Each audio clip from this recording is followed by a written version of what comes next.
Demi memperbaiki kehidupan keluarganya di Jombang, Jawa Timur, Sumiarsih muda pindah ke Jakarta pada awal tahun 70-an.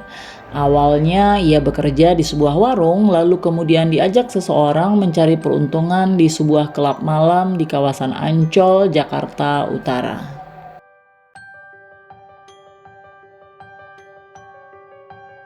Di klub malam ini awalnya ia bekerja sebagai seorang pelayan. Kemudian tak lama ia pun menjadi seorang hostes. Pekerjaannya adalah menerima, menjamu, dan menghibur tamu.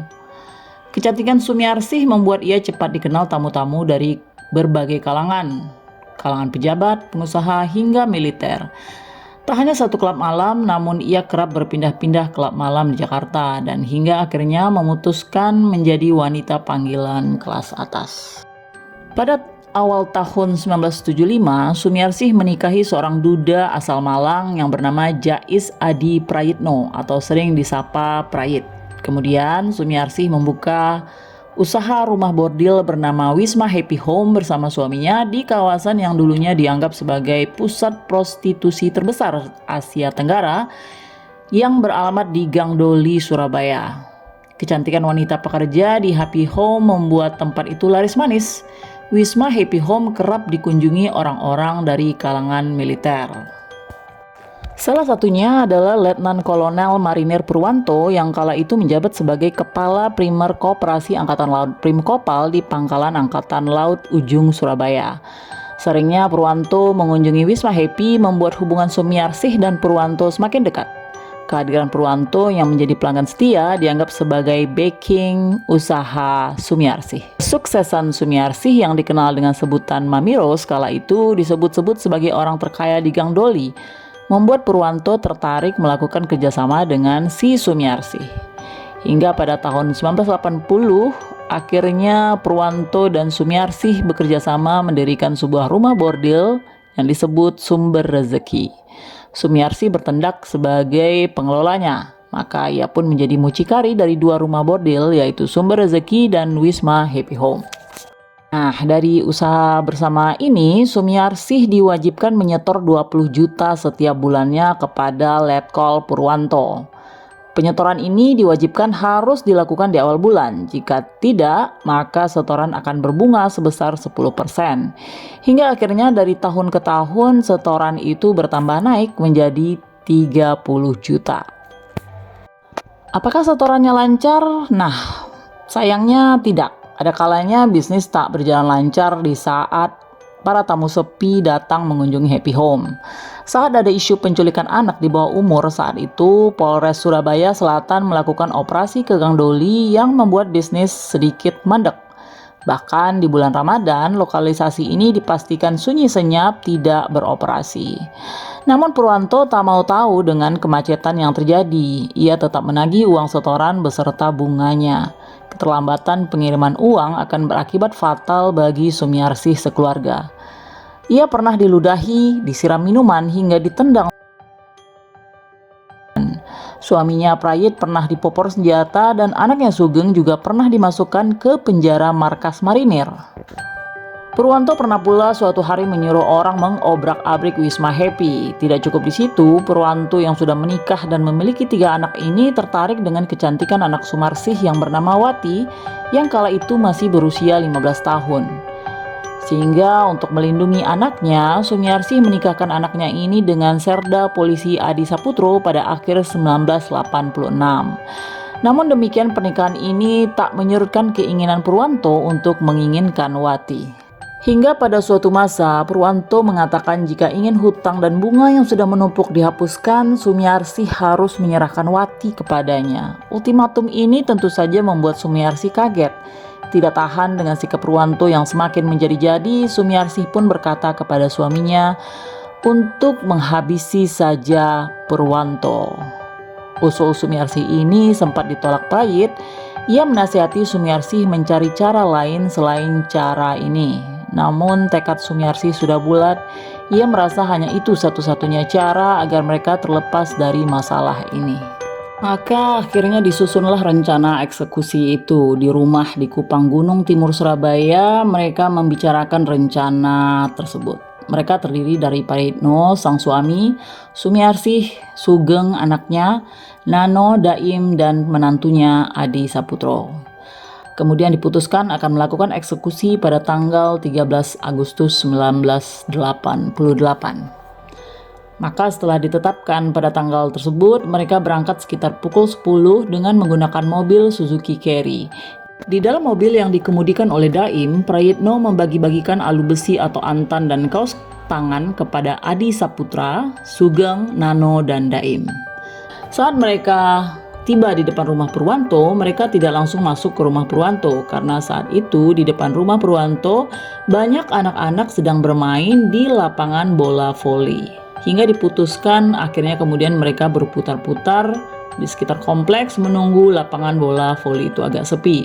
Setelah keadaan lapangan bola voli sepi, mereka kemudian memasuki halaman rumah Purwanto. Kemudian kala itu mereka diterima langsung oleh Purwanto.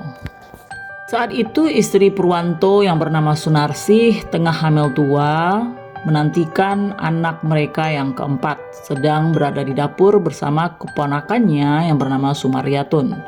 Dua anak laki-laki Purwanto yaitu Haryo Bismoko, siswa kelas 1 SMA, dan Haryo Budi Prasetyo, siswa SD kelas 6 sedang bermain-main di depan rumah.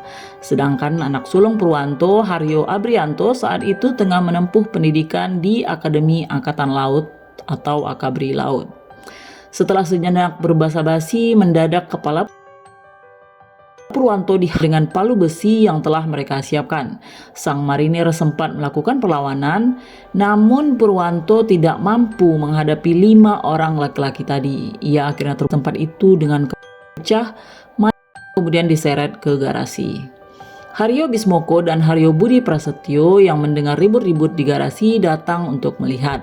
Belum sempat melihat apa yang terjadi pada ayah mereka, kedua anak itu palu besi.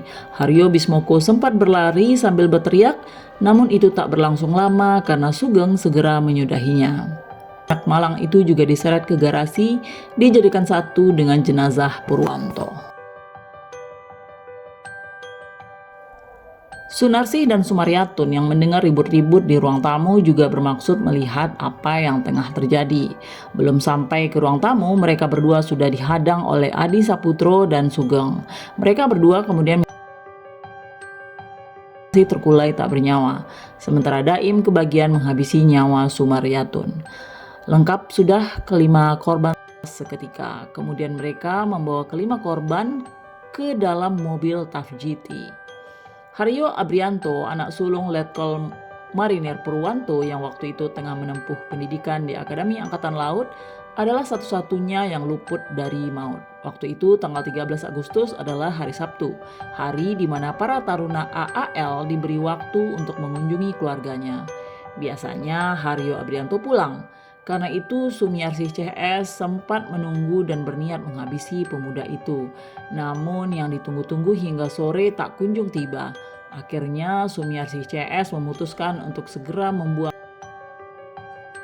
rencana awal, seolah-olah dibuat seperti kecelakaan lalu lintas. Sebelum berangkat, mereka menyempatkan membersihkan ruang tamu dan garasi hingga nyaris tidak berbekas. Karena itu tak heran ketika polisi datang juga tidak tercium bau anyir meski waktu itu sudah pasti berceceran di ruang tamu dan garasi. Mobil TAF GT yang berisi kelima dibunyikan oleh Sugeng dan Adi Saputro duduk di samping pengemudi.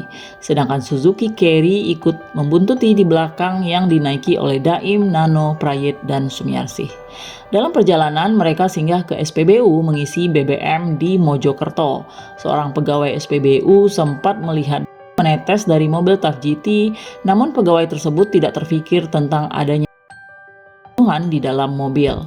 Iringan kedua mobil itu tiba di Jalan Berkelok di Songgoriti sekitar pukul 18. Pada jam tersebut situasi sudah gelap dan kendaraan masih berjarang yang lewat, tidak seramai seperti sekarang. Mereka menghentikan mobil di bibir jurang.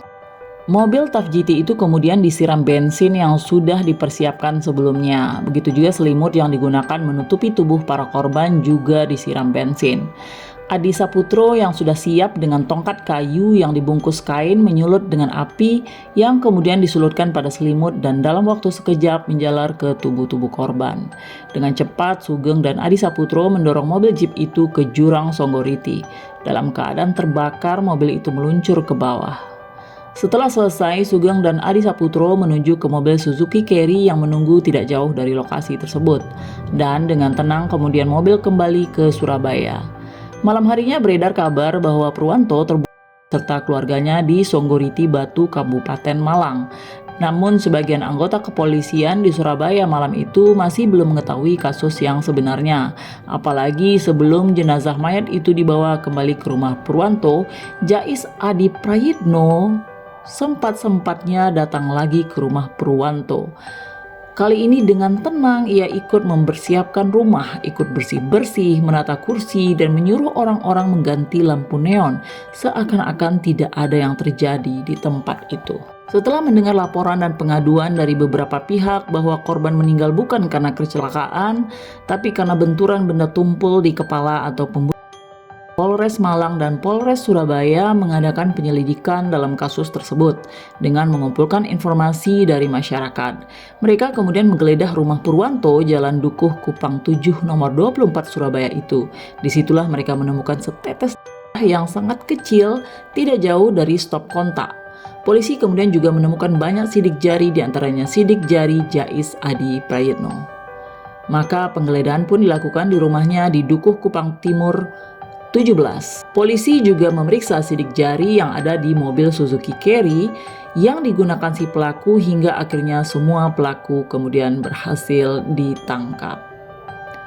Setelah diperiksa secara intensif di lokasi kejadian oleh kepolisian, SAR Brimob kemudian mengevakuasi para korban ke kamar mayat RSSA Malang. Kasus ini sangat menarik perhatian masyarakat kala itu. Di antara 6 pelaku, Pengadilan Negeri Surabaya menjatuhi hukuman mati pada Sumiarsih, Jais Adi Prayitno, Adi Saputro, dan Sugeng. Sedangkan Daim yang telah menghabisi Sumaryatun divonis 15 tahun penjara. Sedangkan Nano dijatuhi 12 tahun penjara. Meskipun ia tidak ikut melakukan perbuatan tersebut, namun ia ikut dalam perencanaan sesuai pasal 57 KUHP. Sumiarsih mengajukan banding, namun Pengadilan Tinggi Jawa Timur justru memperkuat vonis Pengadilan Negeri Surabaya. Ia mencoba mengajukan kasasi ke Mahkamah Agung namun ditolak. Sebelum dilakukan eksekusi, Prayit meninggal di penjara karena serangan jantung tahun 2001. Sementara Adi Saputro dieksekusi pertama kali di tahun 1992 di depan regu tembak Kodam 5 Brawijaya setelah menjalani hukuman penjara selama 4 tahun. Kemudian pada hari Jumat 19 Juli 2008, Sumiarsih dan Sugeng dieksekusi 020 di lapangan Mapolda Jatim setelah menjalani hukuman penjara selama 20 tahun.